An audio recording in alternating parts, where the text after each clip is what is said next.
Peggy 16.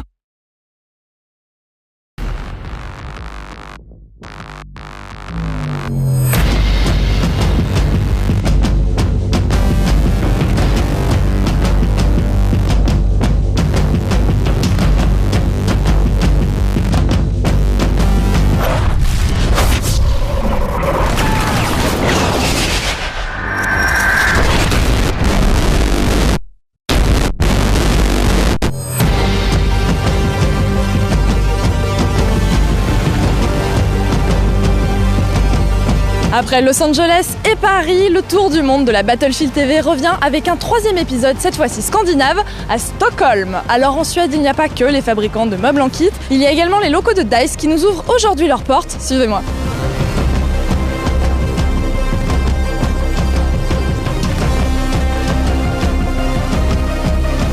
Nous voici dans le studio, on va aller maintenant à la rencontre des développeurs afin qu'ils nous disent tout ce qu'il faut savoir sur le DLC que vous attendez toutes et tous, Armored Kill. Mais tout de suite on retrouve le sommaire.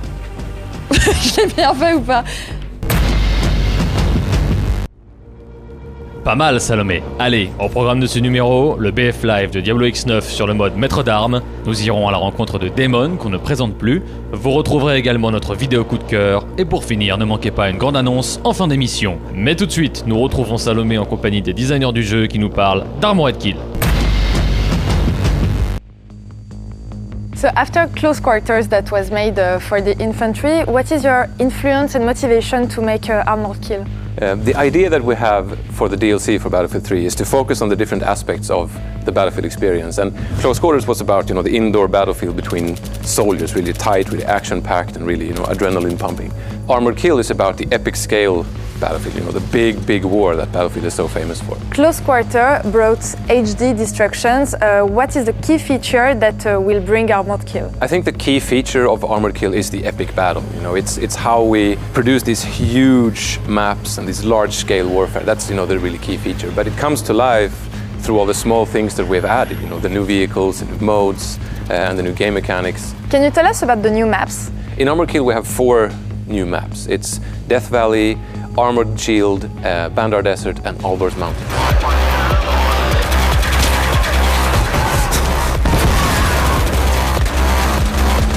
We have 20 vehicles on all levels. We place them around, divided into each base. We're both going to have quad bikes and tanks and home base, but we're also going to be able to capture bases to get new tanks, for example, or to get the gunship.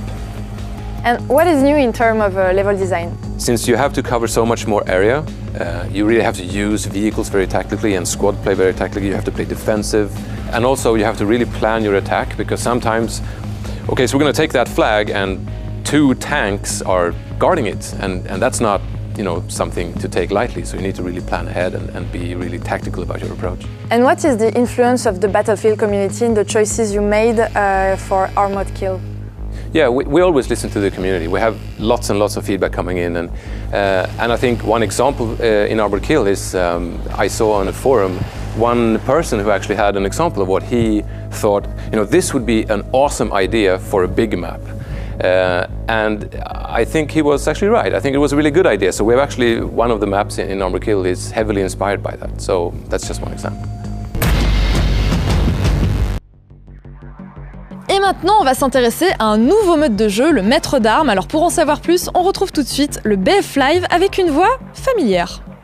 Salut tout le monde, c'est Diablo X9, on se retrouve pour un nouveau BF Live. Nous allons aujourd'hui décrypter le nouveau mode de jeu maître d'armes disponible depuis Close Quarters. Je vais vous donner des conseils arme par arme ainsi qu'au niveau de vos déplacements par exemple. Enfin bref, tout pour que vous puissiez exceller dans ce nouveau mode de jeu qui rajoute beaucoup de fun au multijoueur de Battlefield 3. Il vous suffit de cliquer sur le lien qui apparaît en bas pour voir le BF Live en entier. Salut! Vous l'aurez compris, régulièrement nous allons à la rencontre de membres de la communauté Battlefield et cette semaine il s'agit de Daemon.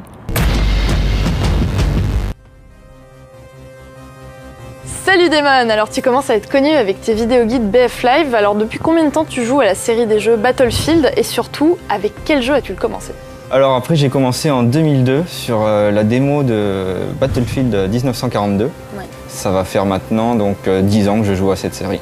Donc du coup, tu as une vraie expérience du jeu en équipe, mais il y a des maps comme par exemple sur Close Quarters, on en parlait tout à l'heure en off, où il faut vraiment bien connaître tes partenaires de manière à... Parce que souvent, il y a des phases de jeu où tu ne parles même pas et c'est instinctif presque. Oui, tout à fait. Ça va être beaucoup plus à l'initiative du joueur, pour savoir en quelques secondes s'il faut réanimer un coéquipier ou s'il faut réapparaître ailleurs. Parce que c'est super intense, voilà, c'est épileptique presque. C'est très dynamique.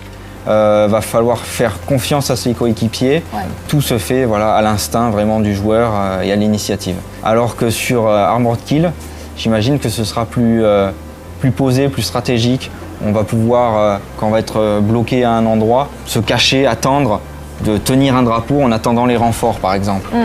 Chose qu'on ne peut pas faire à Close Quarter. T'as hâte de tester le gunship du coup? Plus pour le fun, le gunship. Après, j'ai surtout hâte de lancer les moteurs et de monter dans les chars.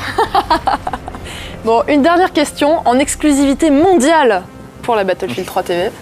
Quel sera ton prochain BF Live? Au tout début, j'avais prévu de faire en alternance un BF Live infanterie suivi d'un BF Live véhicule. Avec Close Quarter, j'ai un peu dérogé à la règle. Donc là, le prochain sera en véhicule. Ah voilà. Donc avec l'arrivée d'Armored Kill, j'espère pouvoir donner de bons conseils. Et ce sera sûrement sur du blindé léger, ce que j'aime beaucoup. Bah écoute, merci beaucoup Damon et on a hâte de retrouver ta prochaine vidéo BF Live.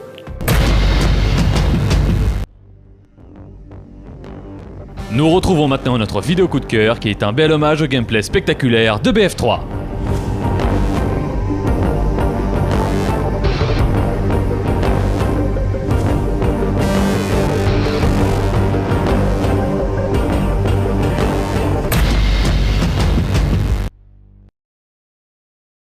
Avant de terminer cet épisode de la BF3 TV, parlons un peu de Medal of Honor Warfighter. Comme vous le savez, le studio Danger Close développe Medal of Honor Warfighter avec le moteur Frostbite 2. Et ils viennent juste d'annoncer que si vous précommandez le jeu en édition limitée, vous aurez accès à la bêta de Battlefield 4. Visitez medalofonor.fr pour en savoir plus.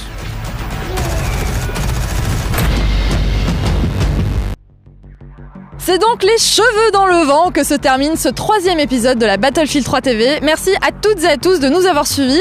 On se donne rendez-vous en août à Cologne pour la Gamescom. D'ici là, jouez bien et surtout, comme on dit chez moi, Jo Gelskar, Svelje, Ok Potatismus.